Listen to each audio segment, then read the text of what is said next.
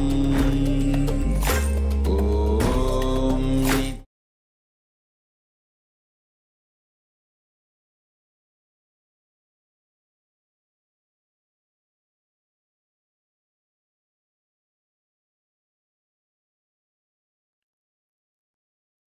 Shiva Dīkṣā is all about shifting the way you function from powerless cognitions to powerful cognitions. That's all.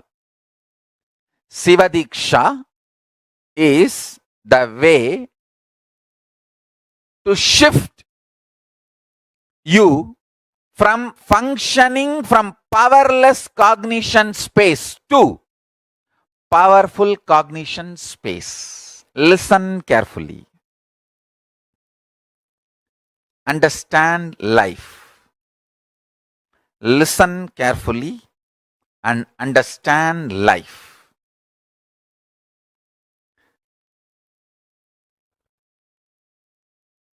I will repeat. First,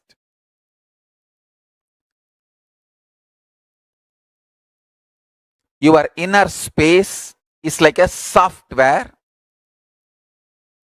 which decides how your life will be. That's the first understanding.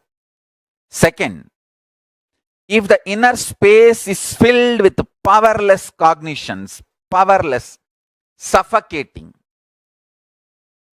wrong ideas about yourself, about your world, about God, it can be more and more suffocating, making your life difficult. And if you can start building the content of your inner space, powerful, start functioning from powerful cognitions, truths, understandings about you, world and life, you can become enlightened, manifest powers and all possibilities. Now listen carefully. The good news I have is your inner space can be beautifully reprogrammed. It can be reprogrammed with powerful cognitions. It can be reprogrammed for enlightenment. It can be reprogrammed to manifest the state, space, powers of ultimate Paramashiva.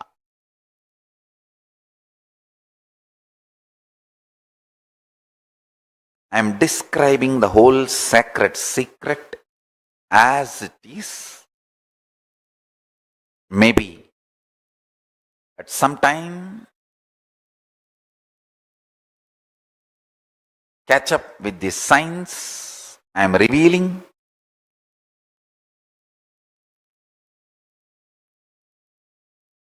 Listen, listen intensely. Maybe the modern day science will catch up with what I am revealing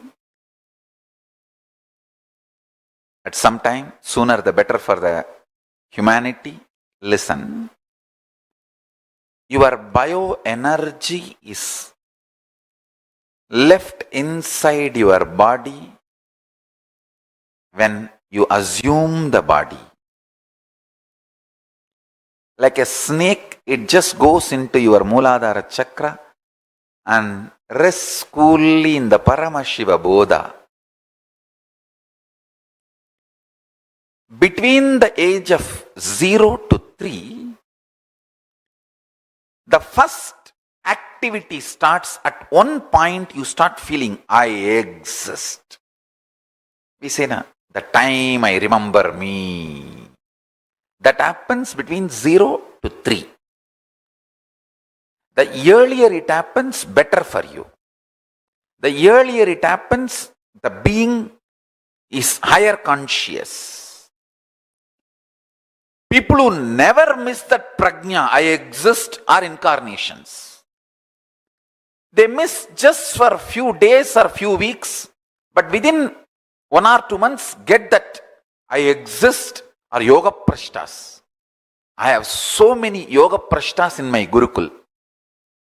When you assume the body, the Kundalini is left in your body. The Kundalini is bioenergy. Then within the 0, from the time of your birth to the age of 3, within the 3 years, that identity, I exist, wakes up in you. That is the Shikamani, Nagamani, develops on the forehead of your bioenergy Kundalini. Visualize your bioenergy as snake, and that idea you exist, that prajna, is the Nagamani. The golden diamond develops on your bioenergy snake's third eye, on that forehead. Now, when that starts, that is when your life starts. The perception of your life, the experience files of your life, good, bad, right, wrong, the binary logic or the Nyaya Vaiseshika logic, whatever you evolve as your existence or the lessons of your existence starts happening from the time your prajna starts feeling its existence. Prajna means you start feeling I exist, me, I am conscious. Now, that I exist starts developing upadhis. I am male, I am female, I am good, or whatever. I am good in something, I am. So this upadhis, the identities, ideas, patterns, starts getting evolved in and around you. Listen.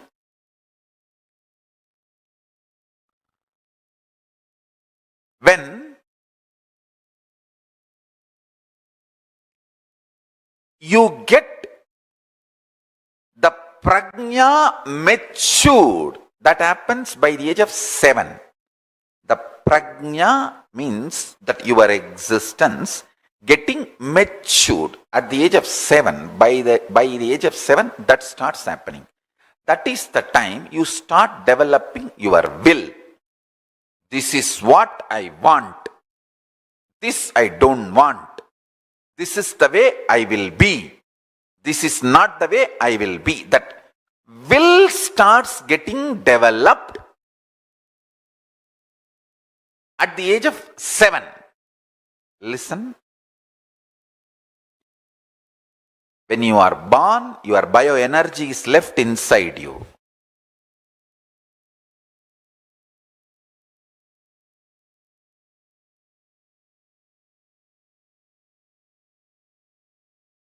Hinduism, because Hinduism is built on intelligence. It is built on intelligence. Our first initiation into Hinduism for any child is not based on some beliefs. The Hindu baptizing methodology is not based on any beliefs. It just teaches you how to awaken your consciousness, intelligence. The first baptizing, Hindu baptizing initiation statement is, Bhur Suvah Tat Saviturvarenyam Barho Devasya Dhimahi Diyo Yona Prachodayat. I meditate on the highest intelligence which awakens my intelligence. I cognize the highest tejas which awakens my intelligence.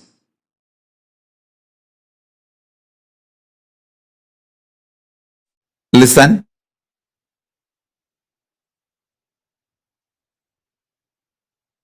I am going to give you 4 mantras. Gayatri mantra, then Shiva Dīkṣā, Shiva mantra. Gayatri mantra will open Brahmaloka for you. It will give you access to Parabrahman. Samaya Dīkṣā, Shiva Dīkṣā mantra will give you access to Paramashiva.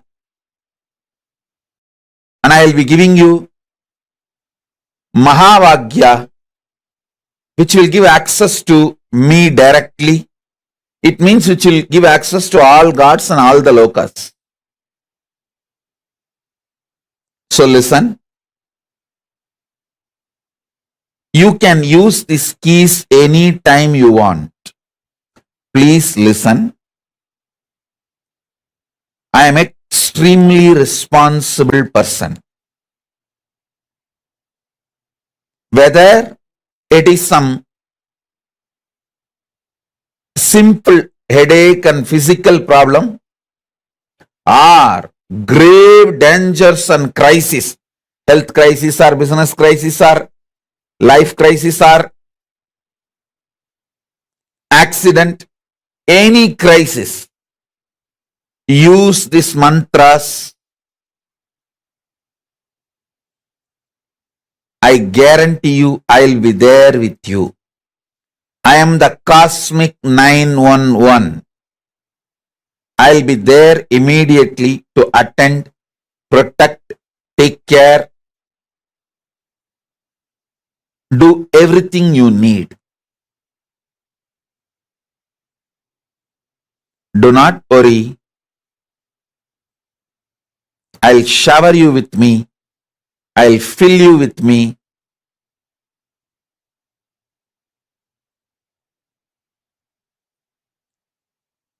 I will manifest me through you. Listen. Listen carefully.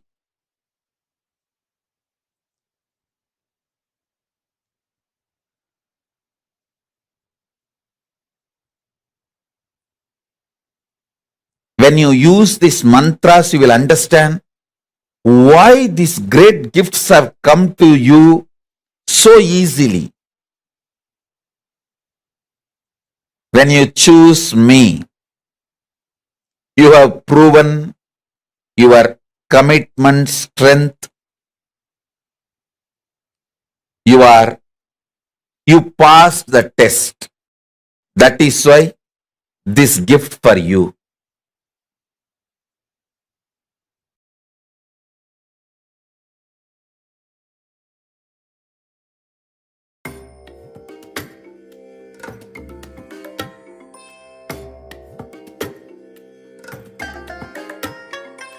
I bless you all. Let you all open all your 3 eyes and manifest the powers of Mahasadashiva. Om Nitya. Yes. So, as you understood, this initiation is first to reprogram your inner space to manifest powerful cognitions, and through the different mantras that you are going to receive today, you will gain access to the higher dimensions of the universe, and you will start manifesting powers. You'll have the capacity to connect with the divine beings of the universe. So really lot of extraordinary spiritual experiences and possibilities start to open up with this initiation. So as we said, the Shiva Dīkṣā will be happening today during the darshan. And before that, there is, of course, you have to arrange for the white clothes. That is the first thing. And one more thing that you need to take care of is to draw a simple mandala. So normally the whole Shiva Dīkṣā initiation is quite elaborate temple rituals. Not only in order to make it available for you all, we bring a more simplified procedure, and that procedure just consists of drawing a simple mandala, which is usually created out of materials such as rice flour, kumkum, and we'll be showing you and giving a brief description of the mandala. And in this mandala, there are 4 different lingas, and we even sent a screenshot of how this mandala is made in the Zoom chat. And during the initiation, you are to throw a flower on this mandala, and depending on where that flower falls in the mandala, you will be given a certain spiritual name. So maybe we'll also project the mandala on the screen so that you can directly see. Just take a few moments. We will show you the image, and so you will be, based on your capacity, if you have rice flour, the different materials, you can make that mandala itself. And if you do not have, you can also just make a drawing, maybe using colors to the best of your ability with whatever you have right now. And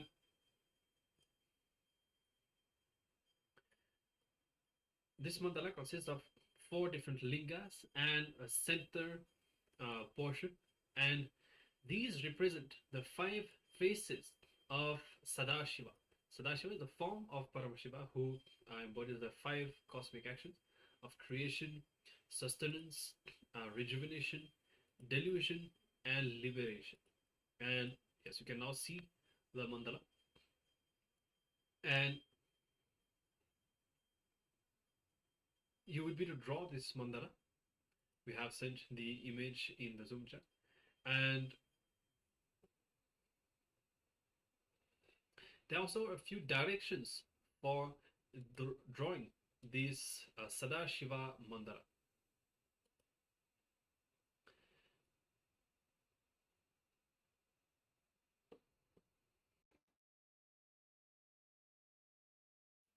You will be drawing the Om symbol on the floor in a square box with rice flour as possible, or with white chalk if not available, or if you really do not have, if you don't have the ability to draw on the floor, also just use another paper and draw the symbol, and you would be standing on that Om symbol during the initiation. So having the Om symbol in front of the mandala. And as we said, depending on where the flower, so you should have flowers ideally, otherwise just arrange for whatever you can, whatever substitute. And as you can see on the screen now, depending on where the flower falls, you would be receiving that spiritual name. And for example, if you are a male and the flower falls on the white linga in the west direction, you would be, after your name, you would be adding the spiritual name Sadyojata Shivam. If you are female, it would be Sadyojata Shiva Shakti. And the same goes for the 4 other directions, 3 other directions, and the center, which is Ishana. Okay. So you can see the directions and the spiritual names. Yes. So that's about it. That's about the Shiva Dīkṣā initiation, the Sadashiva mandala, how to draw it, and just do it to the best of your capacity, with whatever you have available right now. And